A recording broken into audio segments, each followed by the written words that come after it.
Now we have another C preprocessor directive, or in fact two of them, called the hash ifdef and the hash ifndef directives. And what do these do? They conditionally omit code. For example, ifdef label, and then some regular C code, any old C code, and then an endif. These directives, the ifdef and the ifndef, are special in that they are not put right up at the top of a C file, up at the top where the hash includes and the hash defines go. Notice I've always been putting those right up the top, outside of main. These can actually happen anywhere inside a C file. Notice also that the hash ifdef is used in this example, hash ifdef label, and then after the regular C statements I have a hash endif, which is not the same as hash ifndef. I'll tell you what that is in a moment. Wherever you have an ifdef or an ifndef, you follow that by a bunch of regular C code, any old C statements or functions or anything at all, and then you must end it with a hash endif. It doesn't matter whether you use hash ifdef or whether you use hash ifndef, you must end those with a hash endif. And what it means is this: if the given label is not defined using a hash define directive, then omit the C statements from compilation. Okay, so what does that mean? Up the top you might or might not have a hash define that says hash define label to be, I don't know, 0 or 1 or anything at all. In fact, you don't even have to define label to be anything. You can just say hash define label, and that's all you need. You don't actually need to have it defined to be anything at all, but you can define it to be something if you want it to be. So this bit of code actually tests to see whether label has been defined or not. And if it has not been defined, all those regular C statements get omitted. Can you see what we're doing here? We are actually able to remove great blocks of C code without deleting them.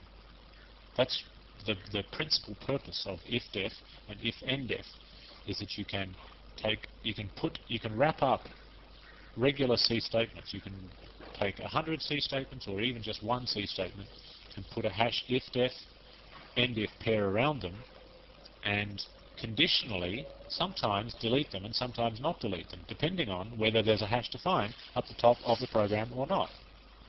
It's really clever. I'll give you the classic example. It's when you want to comment out a piece of code, but you don't want to comment it out using comments. I'll show you an example of that in a moment. Let me just finish on this particular set of definitions for you. Hash else can also be used. So you can say ifdef label, and then you can have one set of C statements, then you can say hash else, and then have a different set of C statements. So one or the other will be compiled into the program. The other ones will be omitted. It's quite clever. That is definitely different to the regular else used with the if statement. The regular if statement, this is a hash else, which is used in the same way, but you just don't forget to put the hash on the front of it. And the hash ifndef can be used to check if an identifier is not defined. So you can say ifndef label, which means that the regular C statements following will only be compiled if label is not defined. I think I've got to give you some examples of this. It's probably getting a little bit scary just listening to it. This is ifdef.c. I'm going to use this now to define exactly what I'm talking about. Okay, I know that what I said before is a little bit cryptic because I didn't have a concrete example to work with, but now I do. This is our printing out our grid. Remember our grid of 18 by 18, or in this case 16 by 16 multiplication table. Okay, now let us pretend, just for the sake of argument, that there is a bug in this program, and every time I run it, it crashes. But I can't figure out why it's crashing. Maybe it's crashing during the calculation phase, because I don't know, and maybe it's crashing during the printing phase. So for whatever reasons, I decide that I just want to, let's say, comment out that entire block of code. I don't want to print the results. In fact, I'm going to run the program again, not printing the results, and see if it crashes. Because if it still crashes, then obviously the problem would lie in here. And if it doesn't crash, that means the problem would lie in here. So the simplest way to do that, you might think, is to comment out the code. Put a begin comment there and an end comment there. Now, is that going to work? Let's see. Let's compile that. We've got an error. Parse error before / on what line? Okay, it doesn't like that line of code. It doesn't like that closing comment. Why not? Because the comment is already closed here. So this is totally out of place. Why is that? Because in C you cannot nest comments. You cannot have a comment within a comment. So you might think to yourself, well, I'll just make sure that that's not an end comment anymore, and I'll make sure that one's not an end comment anymore. Now that's just getting a little bit crazy, because if you were actually commenting out 200 lines of code and every second line was commented, it would take you longer to do that than it would do to find the problem in the first place. So I'll put those back in. It's actually not smart to do it that way. There is a much better way. If I simply want to omit all this code, if I say I don't want to compile that code into my program, I want to run the program without compiling in that bit of code, then I can do this. I can say hash if def print. I don't have to use the word print. I can use any word I like there. I could use the word printing. So I can say if we're printing, we typically put the hash at the beginning of the line. In fact, some compilers enforce that it must be at the beginning of the line. Now, I've wrapped up this bit of code in a hash if def and an end if. What have I done? I've actually said that if this identifier has been hash defined, in other words, if there is an identifier at the top of the program that says hash defined printing to be something, then this bit of code will get compiled and run. Otherwise it won't. Now, do I have a hash define at the top of my file that says printing? No, I don't. I don't at all. Which means that this bit of code here is not going to be compiled into the program. It will simply be omitted. Let's check that. I'm going to compile this now. Okay, no errors, and run it. Look, no printing happened. It didn't print out our 16 times tables, which means that that whole piece of code that prints out the 16 times table has been omitted. It's been omitted because I've wrapped it up in this particular conditional statement here. Now, I can change that. I can go to the top of my program and say hash define printing.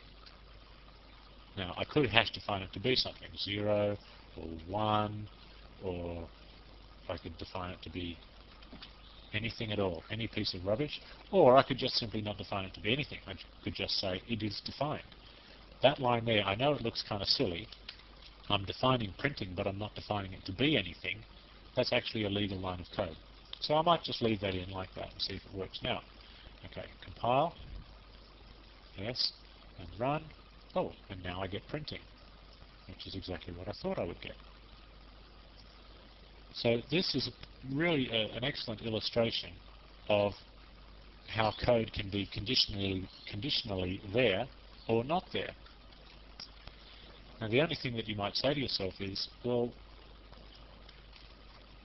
every time you want a different version of the program, you've got to come in here and edit the source code and actually remove that line or include it. And if you're going to remove that line or include it, you may as well just remove these lines or include these. And yes, that's sort of true, but it is obviously much easier to include one line than to include 100 lines. And there's another thing. The compiler itself will allow you to specify hash defines that are not part of a C file. What am I talking about? It is possible. Let's say you have one of those command line compilers. You can specify on the command line of the compiler that you want a certain hash define to be defined for the duration of this particular compilation. So you can do a compilation that involves printing, and you can do another compilation tomorrow that involves no printing. So you wouldn't have this line of code there at all. You would simply control it via the command line of the compiler. I believe that this particular compiler has that option, and it works like this. Let's just check it. Here are the compiler options. We don't have a directory, and we do have the following commands. And I think it is -d. I better check this. The compiler option is -d, capital D, and then the hash define that you wish to define. And you can just say printing, like that. Now that is exactly the same as putting a line over here that says hash define printing. You can put it as part of the command line. So you say OK, then you compile, and then you run, and we do get the printing. Now, if we turn that off and we say no, I don't want that there, then we can compile it again and run it, and there's no printing.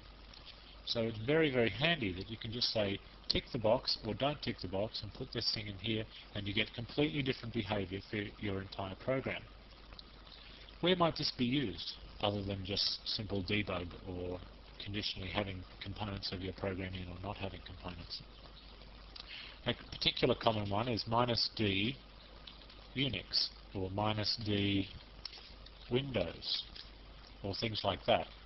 And then what you can do is you can have your program run on both Unix and Windows. Unix and Windows obviously require slightly different behavior from your program, so you can say if it's a Windows program, then run this little extra bit of code, or if it's a Unix program, then don't do this instead. You can have your program compile slightly differently depending on what platform it's going to run on. It's quite easy for you then to compile a Windows version and a Unix version without making a single change to your source code. You can just compile it differently. That's a very, very common use for the hash define, and then of course the hash ifdef or hash ifndef directives. Okay, so I hope that makes sense, and let's move on to the next module.